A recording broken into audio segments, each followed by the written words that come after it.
Hello, ladies. I'm looking forward to talking to you today about some of Paul's genuine Pauline letters. So, as you're reading the chapters 14 and 15, I want you to try to remember what you've already read and learned about St. Paul.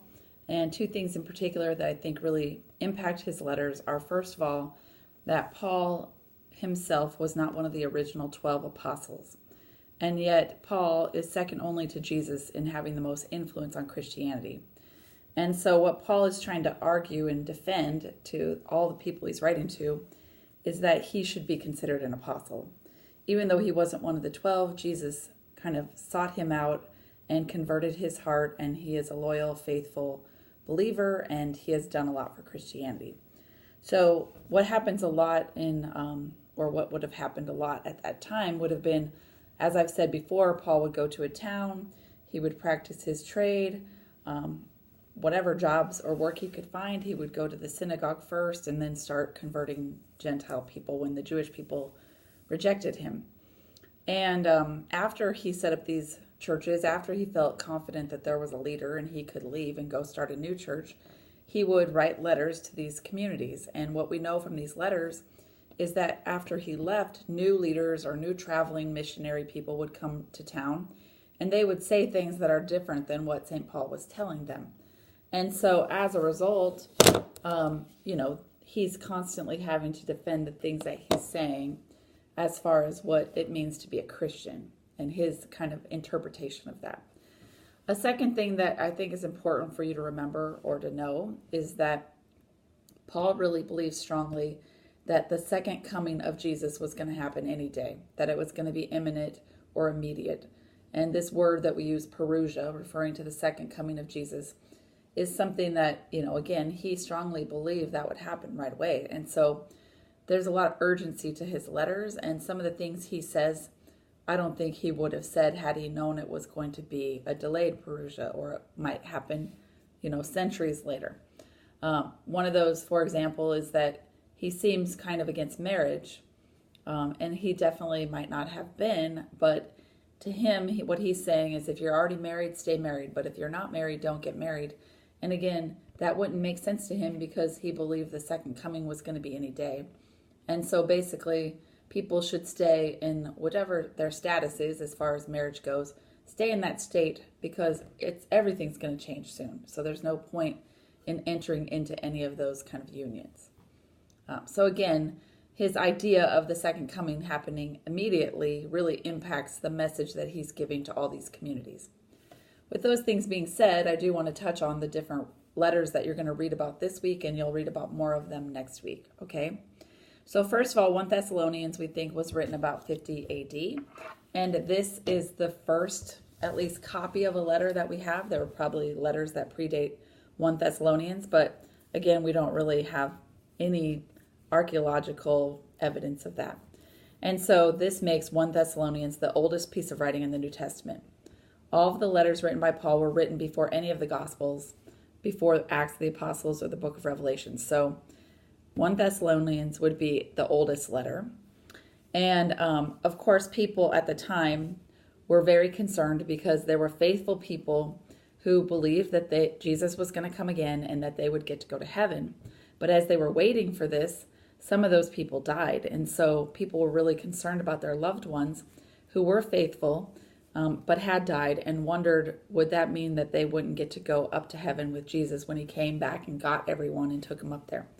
And so this is the big thing that Paul is addressing in this letter, is that the people who have been faithful but have gone to sleep, as he talks about it, will still get to receive this reward of getting to go with Jesus to heaven. The next letter that you're going to read about is 1 Corinthians. And 1 Corinthians was written to a community in Corinth, Greece. And just a little bit about Corinth, Greece. At the time, this was a capital city. It was also a port city. And so there were, lots of different people in and out of this city. And because of that, there was a lot of anonymity to your actions. So today we have that adage, what happens in Vegas stays in Vegas. I think that could be said of Corinth also, and the kind of the attitude people had. As a result, there were all sorts of prostitutes and, lots of immoral sexual activity that was happening there in Corinth. And as a result, St. Paul kind of deals with sexual morality a lot in this letter. So sometimes this letter is known as the sex letter. Also, it's clear that there's a lot of conflict within the community where lots of people are bickering and fighting over things. And so he is trying to address this Christian unity that we should all feel. Back to the issue of sexuality, one thing that is brought up in this letter is this one man who is living with his mother. And this living with his mother might be more like living with her, like having sex with her. So it kind of suggests an incestuous relationship. Knowing the time period, though, it's possible that this could be a stepmother, which doesn't really make it that much better, but this is happening. And so the advice that Paul gives to the Corinthians is that basically they should shun this person. And I don't really think this same advice would be given today, because I think any person who's doing something immoral could benefit from knowing someone who's Christian and hopefully wanting to follow their example. So because this letter dealt so much with sexuality, there is a famous love song, basically, that happens in 1 Corinthians chapter 13. And this is the famous passage that you've probably heard if you've ever gone to a church wedding. Love is patient, love is kind, love is not jealous, love is not boastful, all those kinds of things. And in this letter, it's important to realize that Paul was not describing marital love here necessarily, but he was writing to a group of people, a community that was bickering and fighting. And so really this passage that is used so often at weddings was meant to be a directive to people about how do you love each other in a community. And although I personally love that reading as well, and I think it's very good fruit for my marriage, to read it and look at it from that point of view, it really was intended to be more read by a community of people about a community's unity. And it also talks about the resurrection of the dead, and a lot goes into it about what happens to us after we die. The third letter that you're going to read about is 2 Corinthians. And this letter, unlike the first letter, we think was pieced together, that it could be up to 6 or 8 different letters that were kind of put together. I should have said about 1 Corinthians also that it's believed that there was a letter prior to 1 Corinthians that had happened, that Paul had sent. We don't have a copy of that letter, so 1 Corinthians is called 1 Corinthians. But again, there was probably a previous one. 2 Corinthians, again, was pieced together, lots of different letters, but most theologians focus on like the 2 main sections of this. And interestingly, in your book, it will talk about chapters 10 through 13 first, and then chapters 1 through 9, because chronologically they think that was actually written first. And so people usually talk about these 2 main sections and not necessarily all 6 or 8 possible letters that people have kind of broken apart. So the first part that you'll read about in your book are referred to as the painful letters, and this would be chapter 10 through 13, where Paul is confronting the Corinthians. Chapter 1 through 9, on the other hand, is called the joyful letter, and here he's kind of praising the Corinthians.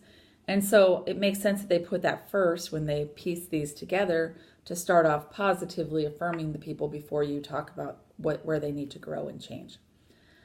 So he's talking about that true leadership can come from someone who's weak, that sometimes being vulnerable makes you a good leader. And also there's a lot of talk about what happens to our physical body after death. And he says we'll receive a spiritual body. Anyway, so that's a little bit about 2 Corinthians. Of course, you'll read more about that. And then the last 2 letters are Galatians and Romans. So your book talks about Galatians first. Galatians is definitely a very unique letter because Paul is very angry at the Galatians. So usually he starts with some sort of thanksgiving in his letters, but he skips that altogether and right away says, "You foolish Galatians," and he's really yelling at them. And the reason he's yelling at them is because, again, another missionary had come to their town after he left, preached something different than what he was preaching, and they started to follow that second leader. And so he's angry at them for, giving up so quickly on what he said. And basically, the second leader or leaders could have been a group of people. He refers to them as the Judaizers, and they're called Judaizers because they are coming in. He has already said to them, you don't need to follow Mosaic law. You don't need to be circumcised. You don't need to follow the dietary laws. And this new group or person is saying that you do need to do some of those things. And interestingly, that person is not saying you need to do all of them. So now the Galatians are, kind of picking and choosing some of Jewish law to follow. And so again, Paul is very angry, and the letter starts off very angry. And he's defending his apostolic identity, as he does in most of his letters, but in this one, he's doing it very passionately. And one thing a theology professor of mine pointed out, and I think it's probably true, is that if we are going to confront people, the people we're going to do that the most aggressively with are probably going to be our family. If you had to talk to someone about something that you're upset about, you're probably going to let loose on your family a lot quicker than other people. And so this kind of implies that Paul, being so direct and so angry with them, is, kind of evidence anyway that this might have been a community that he felt extremely close to, like a family. Anyway, so he is talking about justification by faith in this letter. Again, these empty works that I talked about in a previous video, being circumcised and following dietary laws and the hygiene rules, those were some of the empty works that Paul was referring to. So of course he's going to vehemently defend his idea that we're saved by our faith alone, and it's not anything to do with our works. Again, as Catholics, we don't really agree with Paul there, but that's what Paul is saying. And then finally, the last letter is the letter to the Romans.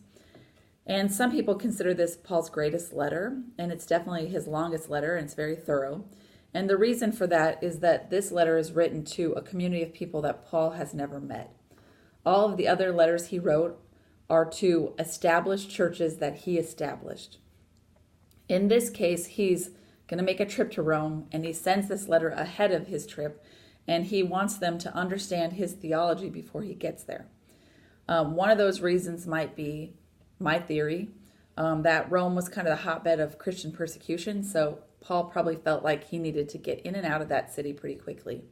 But he also wanted the endorsement of the Romans because he's going to make a trip to Spain, and he wants that Roman church to agree with what he's saying and kind of back him up when he gets to this new location. And so, again, this letter goes into much more depth about his different theological beliefs. So I hope you enjoy reading about these genuine letters. Next week, we'll talk about the letter to Philippians and to Philemon and some of the disputed or pseudonymous letters. Okay? Have a great week.